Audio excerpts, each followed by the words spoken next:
সুস্বাগতম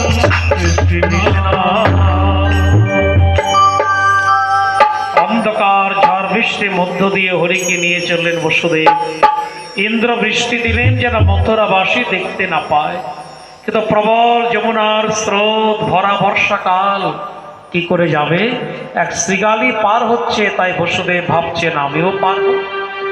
বলে, হে বসুদেব, যেই চরণ হৃদয়ে চিন্তা করে ভবসাগর গোষ্পদ হয়ে যায়, সে তোমার কোলে আছে, তুই যমুনা পার হতে পারবে না?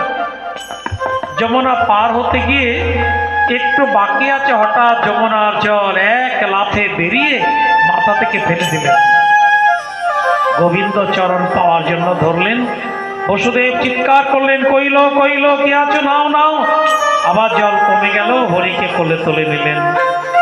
বিদ্যুতের আলোয় সেই গোকুলে নন্দালয় পর্যন্ত দেখা গেল। বসুদেব নন্দালয়ে গেলেন পুত্রকে নিয়ে।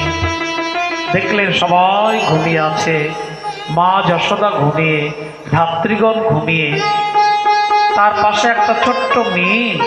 বসুদেব নিজের পুত্রকে যশোদার পাশে রাখলেন, আর তখনই হঠাৎ একটা বিদ্যুৎ মতো চমকে উঠেছে। অর্থাৎ যশোদার পাশে একটা ছেলে ছিল। যশোদার সেদিন দুটি সন্তান জন্ম হয়, একটি ছেলে একটি মেয়ে। অষ্টমীর মধ্যে জন্ম হয়েছে কৃষ্ণের, আর নবমী লাগার পরে জন্ম হয়েছে যোগমায়া।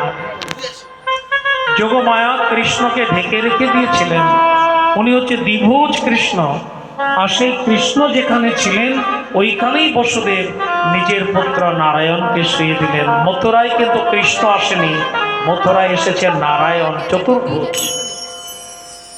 ঘনে সৌদামিনী যথা, যেমন মেঘের বিদ্যুৎ মেঘে মিশে যায়, স্বয়ং ভগবানের মধ্যে অংশ ভগবান প্রবেশ করলেন। আর বসুদেব তখন ওই কন্যাটিকে কোলে নিয়ে চলে এলেন মথুরায়। মথুরায় যে কারাগারে প্রবেশ করলেন, মেয়ে কেঁদে উঠলেন। আর কারাগার রক্ষীগণ জেগে উঠলে, ওরা জানেই যেন কিছু ঘটে গেল। তাড়াতাড়ি চলুন মহারাজ, তাড়াতাড়ি আসুন, তাড়াতাড়ি আসুন। কংসের তো